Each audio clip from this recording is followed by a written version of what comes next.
as we stated before, I'm a level designer, and because the most important addition to the Witcher 3's world is the vast open world, I'm filling that open world with points of interest and all sorts of cool stuff to basically entertain you for those 100 plus rich gameplay hours you are going to embark on when buying the full game.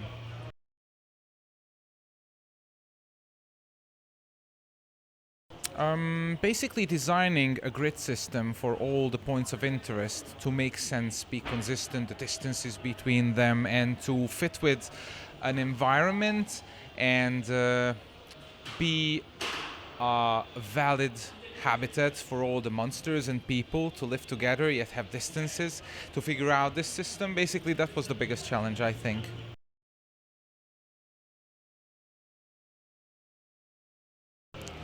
It's kind of high level and low level at the same time. We of course have to design the big picture and then the micro details as well, and basically switching between these, and the whole process is my favorite thing. I got no particular part that I like very much. I love getting lost in the flow when I got some cool music playing and I'm lost in creating some particular place that I fell in love with for the day. I just love doing this.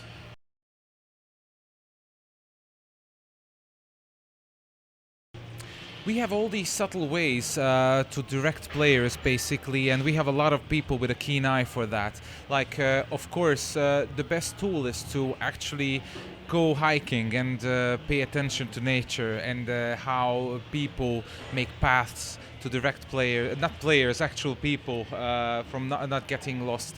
And for example, I just mentioned this to another interviewer that one can recognize awesome patterns in plazas, how they basically guide customers from point A to point B, not to be efficient in their progression, but to pass along as many shops as possible.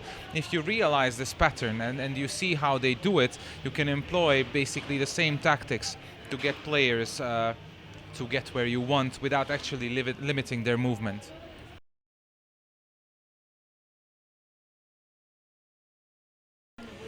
I don't want to go into specifics basically because you will have to explore the game for yourself and really don't want to spoil anything. But paying attention to small details, like on a level like how trees stand, what they frame, and what you can see between them, colors basically, or mixing natural shapes with artificial shapes, is the key to get players' subconscious attentions, like I want to go there because that kind of looks forbidden, but it's kind of looks passable, and I'm coming from this way, and it's kind of slopey that way, and there's a lot of small things to pay attention to. It basically always changes.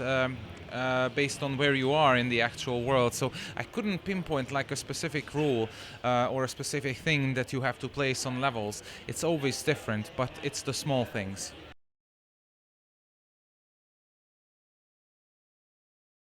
The terrain I'm given mostly, and the ability to think with basically a settler's mind, like creation to place, for example, a village or a settlement always happens with considering what I have. That may be the terrain, that may be the story, that might be a gameplay requirement, and being able to put something in the slot provided by this frame that makes sense with everything I have given.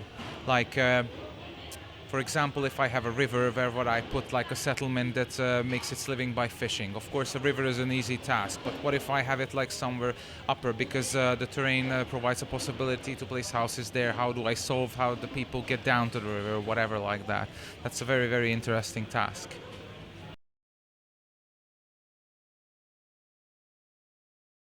Basically building fun stuff and testing it and testing it and testing it and testing it.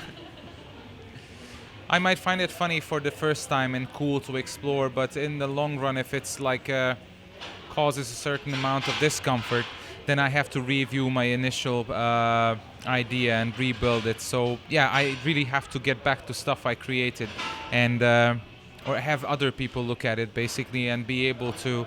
I have to be able to cope with their minority report.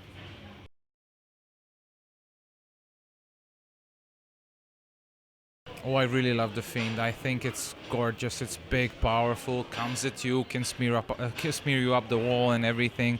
And I also love the Leshy. I have no favorites. What we have is also cool. We have awesome designers in that term who come up with awesome creature ideas. I've seen a document about the rest of the monsters we're gonna have in the game, and they're so awesome. I can't wait for them to be realized and animated. Really, no favorites. I love every single one of them. They're gonna be so cool.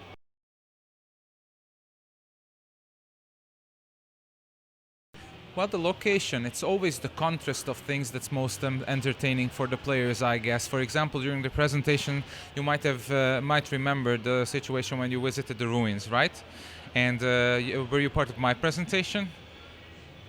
Okay, I make a build up there. Like those are those awesome ruins. You can find some awesome things there, like free loot, damsel in distress. So I try to build it up, and during level design, I also try to build it up like you expect something, and you will find something completely different there. So you get entertained by it, because surprise is always a good thing to, and a very good element to use.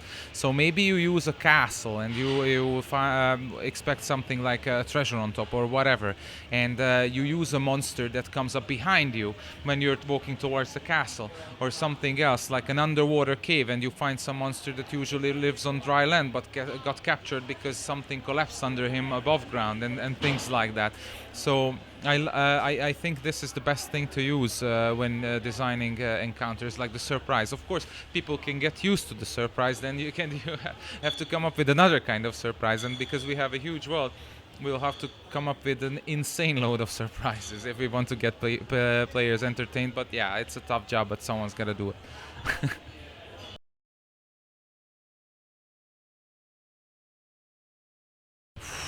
Wow, that's a big question. I mean, I, as a level designer, can work out some very nice vistas, for example, like points when you just take a look around, and you can, for example, see the path that you have just completed. For example, top of a mountain.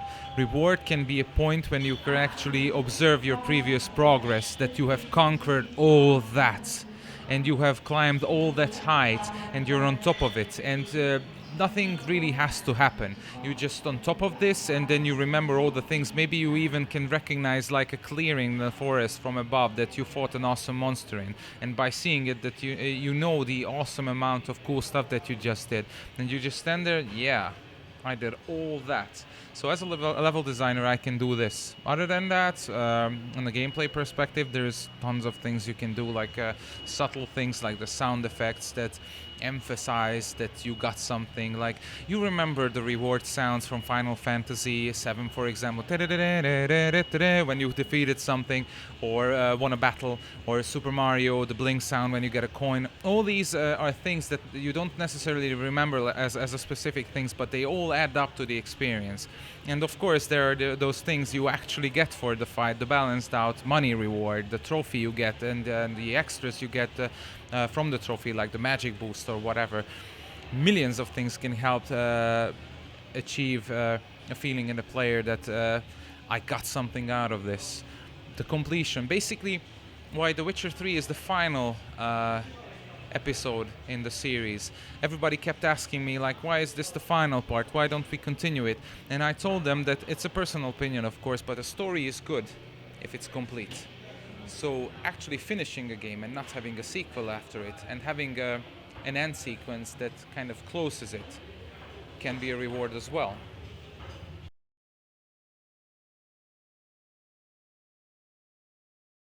A lot of testing and careful writing. It's a very, very complex process, I would imagine. I'm not personally responsible for that, of course, because that's the responsibility of the story guys and the quest guys. But there has to be like a lot of thorough testing, especially since we have many approaches to many things. Like, you can solve I wouldn't say puzzles, because we are not a puzzle games, but there will be choices in the game that you will have to make that can be made in various aspects. And basically trying them all out, trying to hack or break the system is the only way to ensure that it works. And of course, preparing for it with very, very smart and careful writing. That's why we have like a lot of talented people who can write in an insanely cool and responsible way to ensure that things won't break. But if they do, we have awesome QA to report that to them. But I think it works out nicely in our company.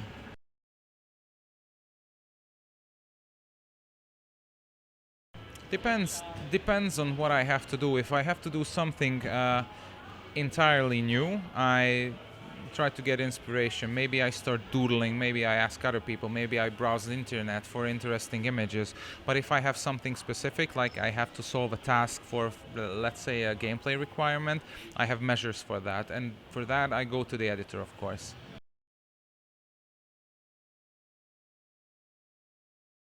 Oh, that's always an interesting question.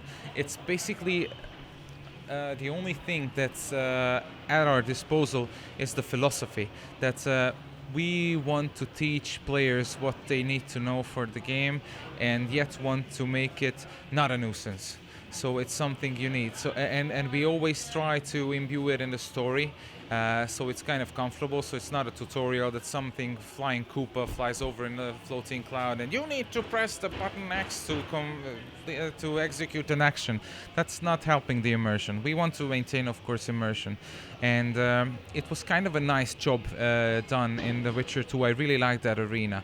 But I think The Witcher 3 will come up with something that takes that thing to the next level and make it comfortable and yet helpful. It's a constantly evolving part of game development, and it's always very hard, I know. And so far, I haven't really seen a perfect solution except for simple games. I really liked, for example, how Limbo did it, if you might remember. It doesn't even have like press start to start the game. It just launches and there you see yourself and you start it, and it's intuitive. It's a very dangerous stuff, of course, because I've met people who actually didn't figure out that they had to do something. They were waiting for instructions to happen on the screen. But I think to bring this thing forward, these kinds of bold things need to happen on the developer side, and regardless of their reception, these will really help other developers make other bold steps that will eventually result in something that's really helpful and not annoying for players.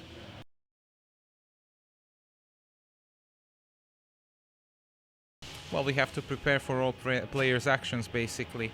Uh, the quest pickup points, where actually you pick up your own pace, need to be in reintroducing basically the thing that you continue in a way that it's not repetitive.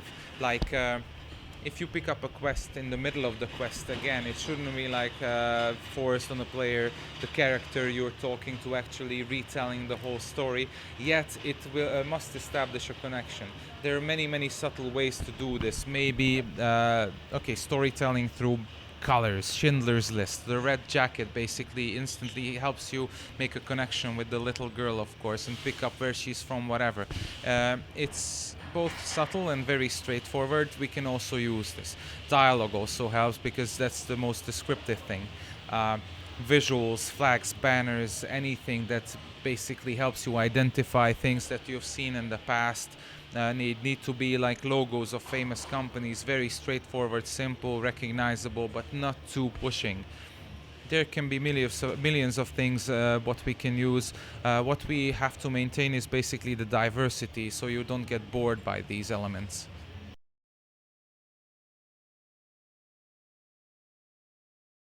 You remember the presentation, how we did that? I would say exactly like that. Like hinting in your face. Like, when we learn more about Bjorn, about the main quest, and suddenly someone rushes it that somebody's been killed by a monster.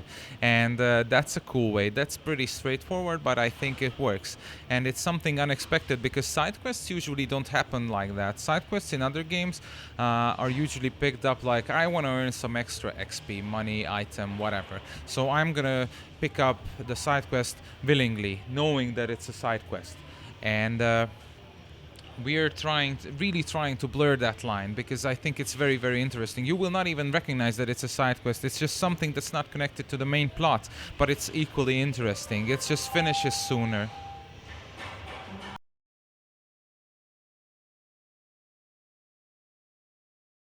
I don't know because I only joined the company in February, and what I do currently is not dependent on the hardware or any limitation of the console.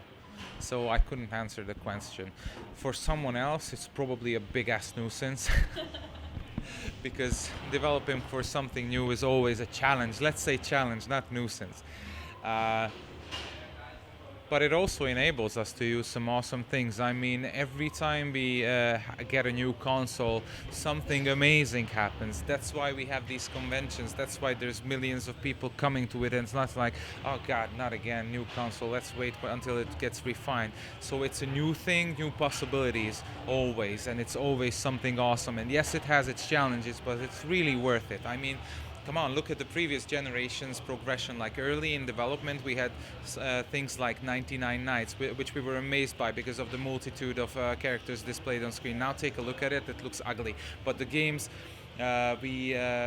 not actually we, but everyone else developed for it, showed so much progression, and that's all enabled by the next generation. I mean, that generation of consoles. And it's going to happen with the newer generation of consoles, and we get even more awesome features with the new generations. We get new calculation power, more graphics, more content, more data, more everything, so it's going to get better and better. We will eventually learn what to use this new great power for. But currently we have it, and basically it's us to explore. For us to be explored.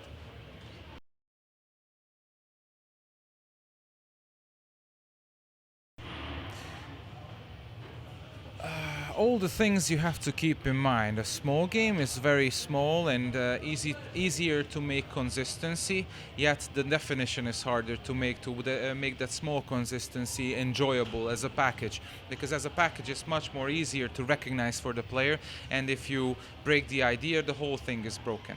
And with a larger game, you have to pay attention to many, many things, of course, because it's big. But these things, the consistency, can get lost in the vast selection of things that you can actually see, so you kind of can get away with bloopers. But again, you have a lot of things to pay attention to.